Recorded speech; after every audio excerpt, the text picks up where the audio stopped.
Salve, salve, galerinha, tudo bem? Estamos de volta, vamos dar sequência aí aos nossos estudos. A gente vem analisando nessas últimas aulas sobre o processo, sobre as características da população brasileira. Vimos muitos conceitos importantes nessas últimas aulas a respeito desse fator, né, desses estudos relativos à população. Inclusive, é importante que vocês revisem as aulas anteriores, pelo menos nas anotações de vocês, para que essas informações não se percam. A gente sempre vai utilizar e acrescentar algumas outras informações em cima daquilo que a gente estudou nas aulas anteriores. Então, aquela dica inicial, né? Pega aí o seu lápis, o seu caderno, sua caneta. Vamos começar a anotar aquilo que vai aparecer a partir de agora na aula de hoje. Lembrando que essa aula ela está seguindo essa sequência, né, de informações. Então, aquilo de sempre. Pausa quantas vezes você achar necessário, volta, copia. Se tiver alguma dúvida, anota a sua dúvida e é só perguntar na plataforma que a gente dá sequência sem problema nenhum. Então, vou aqui diminuir a minha participação na tela e a gente vai já iniciando aí os estudos a partir de agora falando sobre esse tema aí, ó, a estrutura demográfica brasileira. O que significa a estrutura demográfica brasileira? Nas últimas aulas a gente falou sobre o processo de crescimento da população. E aí não importa para nós que estamos estudando saber apenas se a população de um país cresce, se ela diminui. A gente precisa entender o que acontece na estrutura da população. De que maneira que a população ela vive, de que maneira que ela está empregada, de que maneira que ela sobrevive dentro das questões econômicas e de que maneira que essas questões econômicas influenciam, ou não, no seu próprio desenvolvimento, na sua dinâmica de crescimento. Então, estudar o crescimento da população sem entender a estrutura da população fica incompleto, porque aumenta ou diminui não é só por uma questão matemática, número. Existe aí todo um contexto econômico, um contexto social, algumas ideias que estão por dentro dessa dinâmica aí de cresce ou não. Então, falando sobre a estrutura demográfica no Brasil, nós vamos analisar esse gráfico que já aparece aí no fundo, inclusive, né? Vamos analisar pirâmide etária no Brasil. Antes da gente avançar para o próximo slide, o que vocês conseguem observar nessas pirâmides etárias que aparecem aí atrás? Eu tenho 3 pirâmides de momentos diferentes, caracterizando a população brasileira. Eu consigo retirar informações sobre a pirâmide etária de alguns pontos. Então, eu tenho a pirâmide etária, esse gráfico, que a gente até viu em aulas anteriores, né? A pirâmide etária é um gráfico que traz informações sobre a distribuição etária da população, ou seja, a distribuição por idades. Então, cada barra representa a concentração de pessoas dentro de uma faixa etária. 0 a 4 anos é a barra de baixo, 5 a 9 anos a barra de cima, 10 a 14 e assim sucessivamente. Então a gente consegue perceber na análise dessa pirâmide etária que as características da distribuição por idade da população está mudando. Olha para a base nas 3 pirâmides, olha para o meio nas 3 pirâmides e olha para o topo nas 3 pirâmides. O que está acontecendo com a base da pirâmide? A base está diminuindo proporcional ao restante da pirâmide. A base representa a população jovem. A base representa a população jovem. O meio da pirâmide, população adulta. O topo da pirâmide, população idosa. Então a gente pode dizer que no Brasil, se lá em 1950, que é a primeira pirâmide, a maior parte da população estava na faixa etária de jovens, a gente já pode dizer que o Brasil passa por uma transição, ou seja, por uma mudança nas estruturas demográficas, onde há hoje maior percentual de adultos e uma concentração de idosos bem maior. Então nós temos aí aquela pirâmide que estava no fundo e todas essas informações que a gente conversou agora apresentadas e aparentes aí na pirâmide ou nas 3 pirâmides etárias. Então, em relação à base da pirâmide, em relação ao meio da pirâmide, em relação ao topo da pirâmide, eu tenho informações importantes que eu consigo identificar. Observa que aqui, 2020 em relação a 1950, há uma mudança significativa num aumento da concentração de idosos. 2020 eu tenho mais idosos, ou seja, a expectativa de vida no Brasil aumentou. Vive-se mais no Brasil. Quais são as mudanças? O que possibilitou essa mudança para que se vivesse mais? Acesso à medicina, saneamento básico, melhores condições de vida. Vive-se melhor em 2020 do que em 1950. Base da pirâmide, a parte de baixo, que antes era a maior parte, era a maioria, quanto mais larga essa barra, masculino e feminino, tá? Azul aí representando masculino e amarelo representando feminino. Quanto mais larga é essa barra, mais pessoas. As barras mais largas, elas estão agora se concentrando onde? No meio da pirâmide, ou seja, o Brasil mudou a sua estrutura de ser um país de maior parte de população jovem, agora a maior parte da população adulta. Então isso tem um reflexo numa série de elementos, uma série de planejamentos por parte do Estado na execução de melhorias, na aplicação dos investimentos para atender a maior parte da população. Porque se um país ele tem maior percentual de jovens, tem que investir mais em quê? Educação, saúde. Se o país tem mais adultos, tem que investir mais em quê? Geração de emprego e renda. Se um país tem mais idosos, tem que investir mais em quê? Tem que investir na aposentadoria, na saúde do idoso. Então são esses pontos que envolvem não só saber se o país cresce ou não na sua população, mas de entender as características da própria população para identificar esses investimentos. Ou seja, o papel que a economia tem nessa dinâmica de crescimento populacional.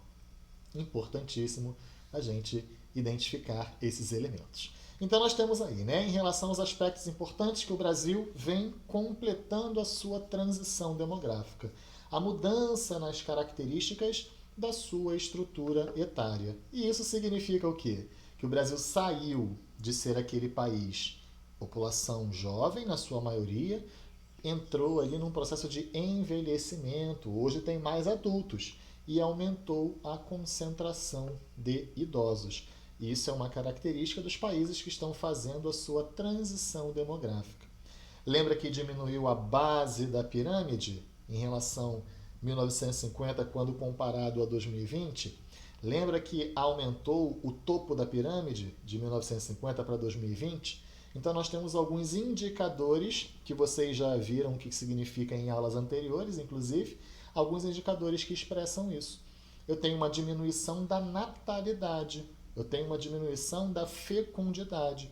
A diminuição desses indicadores faz com que menos filhos por casal, menos crianças nascendo, a base da pirâmide vá diminuindo. Então a tendência é que o país passe pelo processo de envelhecimento da população.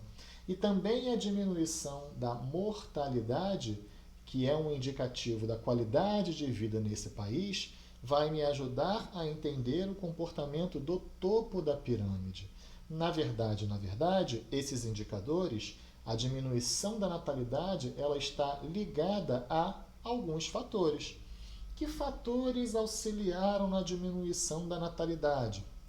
Em aulas passadas, nós falamos sobre que com o processo de urbanização, o custo de vida nas cidades é mais alto do que o custo de vida no campo. Então, a tendência de ter muitos filhos que os nossos avós, bisavós tinham, hoje essa tendência ela é cada vez menor, porque o custo de vida na cidade ele é muito grande. Então, quanto mais filhos, mais bocas para alimentar. No campo, quanto mais filhos, mais pessoas para trabalhar na roça. Então, na verdade, esse processo, essa mudança das características de país rural para país urbano tem um reflexo. Mas não é só isso. Hoje nós vamos falar sobre outros fatores. A entrada da mulher no mercado de trabalho. Quando as mulheres passam a trabalhar numa quantidade, em número cada vez maior, e fazendo parte, a gente vai falar daqui a pouquinho sobre população economicamente ativa, cada vez mais fazendo parte, naturalmente acontece a diminuição da quantidade de filhos. Então, essa entrada da mulher no mercado de trabalho, que provocou também os casamentos tardios. Antigamente era muito comum casamentos, pessoas jovens, 19, 18, 17, 16, se for mais para trás, 14. Hoje é muito comum encontrar pessoas com uma idade acima dos 20, até na casa dos 30, que não casaram. Então, essa mudança nas características, no comportamento, também vão influenciar na diminuição da quantidade de filhos por casal. Outra coisa é o maior grau de escolarização. Então, é muito comum as pessoas, mulheres, homens, casais, em relação à opção da mulher em avançar nos seus estudos, terminar a escola, fazer uma faculdade, terminou a faculdade, fazer uma pós-graduação, terminou a pós, faz o mestrado. Então, nessa continuidade dos estudos, vem também retardando a chegada do primeiro filho. Então, nesse processo todo, o que acontece é uma diminuição da quantidade de filhos por casal. E sem falar nos métodos contraceptivos, que são cada vez mais de fácil acesso, difundidos e, inclusive, isso promove com que esse retardamento na chegada do primeiro filho, com que isso aconteça de maneira mais efetiva. Então, são fatores que auxiliam na diminuição do ritmo de crescimento populacional. E no caso da pirâmide etária, que fazem com que a base da pirâmide etária ela seja aquela base mais estreita quando comparada com séries históricas anteriores. 1950, nascia muito mais filhos por casal. 2020, a base da pirâmide vai expressar a diminuição da quantidade de filhos por casal. Tranquilo? Então aqui nós estamos falando sobre os motivos da diminuição da natalidade. E a mortalidade diminui por quê? Diminui porque os avanços da medicina, os avanços no saneamento básico, o acesso à água tratada, ao tratamento de esgoto, retirada do lixo, isso melhora as condições de vida da população. Além das campanhas de vacinação, o acesso a postos de saúde e o próprio processo de urbanização, que faz com que as pessoas se concentrem em áreas com melhor infraestrutura, tudo isso faz com que as taxas de mortalidade diminuam. E aí, melhorando a qualidade de vida, nós temos também o aumento da chamada expectativa de vida. Ou seja, as pessoas vivem mais hoje do que viviam na década de 50. Vivem mais hoje do que viviam na década de 80, quando é aquela segunda pirâmide etária que apareceu na tela anterior. Então, esses aspectos e esses elementos são pontos importantes para a gente entender as características populacionais no Brasil. Nós vamos entrar agora num tópico que é um tópico importante, que fala sobre a população economicamente ativa e a distribuição nos chamados setores da economia. O que são os setores da economia? Setores da economia são aqueles setores onde existe a geração de riquezas. E esses setores, eles vão empregar pessoas. As pessoas trabalhando nos setores da economia formam a chamada população economicamente ativa. O setor primário, o setor secundário e o setor terciário envolvem atividades diferentes. Quais são as atividades ligadas ao setor primário? Agricultura, pecuária, extrativismo vegetal, extrativismo mineral, a pesca artesanal, a caça, são atividades ligadas ao que nós chamamos de setor primário. O setor secundário envolve as atividades de transformação daquilo que é retirado no setor primário. Então, a indústria que modifica a matéria-prima está ligada ao chamado setor secundário. E o setor terciário, que envolve o comércio, envolve serviços, envolve administração pública, setor de transportes, a educação, a saúde, fazem parte do chamado setor terciário. E o que é a população economicamente ativa? São as pessoas que estão trabalhando, em idade de trabalhar ou procurando emprego. São aquelas pessoas que estão distribuídas nos chamados setores da economia. Então nós temos aqui esse primeiro conjunto de imagens aqui, onde o ponteiro do mouse está circulando, são o chamado setor terciário, onde nós temos ali transporte, educação, comércio, é o setor terciário.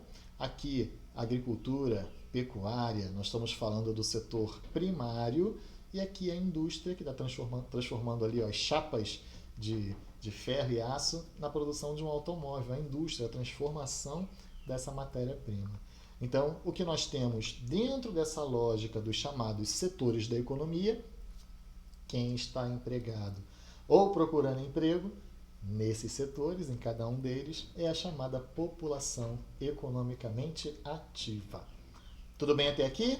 Então vamos ver mais um slidezinho para a gente poder compreender algumas características em relação ou sobre a chamada população economicamente ativa no Brasil. Nós temos aí um gráfico que aparece para a gente. Esse gráfico ele mostra, na parte do desenho de 1950 até 2010, nós temos ali a concentração de homens e mulheres, população economicamente ativa, trabalhando no total, nos 3 setores, e uma linhazinha verde que vem diminuindo. O que significa essa linha verde diminuindo? Essa linha verde significa que a diferença entre homens e mulheres trabalhando vem diminuindo ao longo do tempo. Ou seja, em 2010, a diferença de homens e mulheres na população economicamente ativa é menor do que em anos anteriores. Antigamente, a diferença era muito maior. A partir do desenvolvimento, da chegada da mulher no mercado de trabalho e todo esse processo que a gente falou, o que nós temos aí é uma diminuição dessa diferença entre homens e mulheres trabalhando. A população economicamente ativa no Brasil representava, em 2010, 49% da população. Isso aí dá mais ou menos uns 93 milhões e meio de pessoas. Juninho, por que não tem o de 2020? Porque esses dados ainda não saíram. Mas a gente consegue fazer por estimativa de que esse número ultrapassou os 50%, sim. Mas temos que esperar para chegar o resultado a partir do censo do IBGE. Por gênero, homens e mulheres, nós percebemos ali que há o quê? Um predomínio, a maior quantidade ainda é de homens na população economicamente ativa, mas, isso em 2010, mas a diminuição ela vem sido sistemática ao longo das décadas. Pode ser que já 2020 já haja como expressão a mudança, mais mulheres do que homens no mercado de trabalho, tendo em vista que hoje as mulheres são maioria, inclusive, no que diz respeito ao total da população no Brasil. Então essa informação é uma informação importante, que a gente junta aquela informação com a que está presente nesse gráfico aqui, que é onde nós vamos encerrar a nossa aula. Hoje a aula está um pouquinho mais comprida, mas aquela história. Pausa, sempre que você achar necessário, faz com calma para que não fique atropelado, para que você consiga identificar todos esses elementos importantes. No Brasil, nós temos a população economicamente ativa distribuída em 3 setores da economia. O setor primário, que está presente aí nesse gráfico na cor verde, 7%. O setor secundário, que está presente aí na cor azul, 28%. e o setor terciário, na cor laranja, 65%. Se eu perguntar para você assim, onde a população economicamente ativa brasileira está empregada em maior quantidade? Você vai me dizer o quê?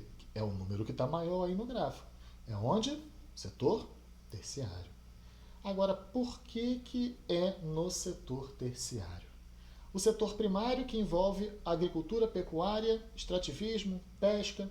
O secundário envolve indústria. O terciário envolve comércio, serviços e administração pública. Por que não é no setor primário onde nós temos essa maior concentração de pessoas? O setor primário passou por um processo de modernização. A agropecuária brasileira passou por um processo de modernização, que significa o quê? Uso de máquinas. Essas máquinas substituem muitos trabalhadores. Então, as condições de trabalho no campo no Brasil já eram precárias e continuam sendo hoje. Nós ainda temos o trabalhador sendo substituído pela máquina.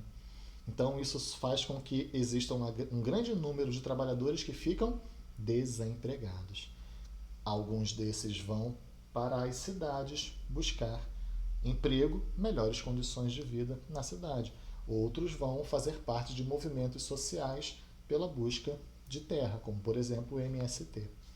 O setor secundário passou pelo mesmo processo de diminuição da mão de obra, diminuição da contratação de pessoas, porque passou pelo processo de modernização. As máquinas fazem o trabalho dos trabalhadores, das pessoas. Então ali vai também ter a geração do chamado desemprego.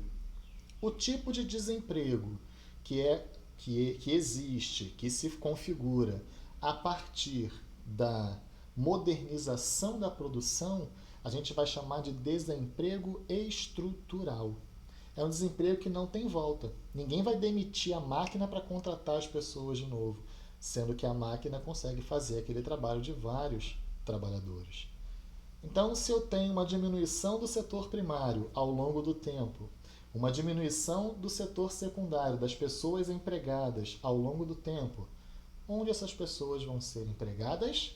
No setor terciário. Então, se nós temos a diminuição no primário, a diminuição no secundário, é o setor terciário que vai absorver essa mão de obra. Então, no Brasil, isso significa que nós temos o comércio absorvendo, um comércio de qualidade que absorve todo mundo. Nós temos um setor de serviços de ponta, né? Todo mundo tem acesso à educação, saúde. Não é assim, né? Por que não é assim se a maior parte das pessoas está no setor terciário? Porque no Brasil, assim como em boa parte dos países pobres no mundo, o setor terciário ele vai absorver essa mão de obra não no setor formal, ou seja, não naquele setor que representaria uma ótima oferta de serviços como saúde, educação, transporte, mas ele vai receber no setor informal, ou seja, aquele que trabalha sem carteira assinada, sem comprovação e sem pagar impostos. Então, os camelôs, diaristas, biscateiros são setores que atuam fora do mercado formal, ou seja, não têm carteira de trabalho assinada e que não representam nenhuma segurança no que diz respeito às legislações de trabalho. Qualquer problema, a gente está no meio da pandemia agora, né? São as pessoas que mais sofrem, porque não tem nenhuma segurança por parte do Estado para conseguirem sobreviver em situações extremas. Nossa, a aula hoje foi comprida, hein? Mas esses elementos e esses pontos aí que nós vimos, vai mostrar que acabou, ó, são pontos importantíssimos, são pontos chave para a gente compreender toda essa dinâmica da população brasileira naquilo que representa a sua estrutura. Então, ó, assiste com calma, pausa esses pontos aí. Hoje teve uma quantidade de informações um pouquinho maior. Qualquer dúvida é só perguntar na plataforma. Grande beijo, valeu, tchau, tchau, até a próxima.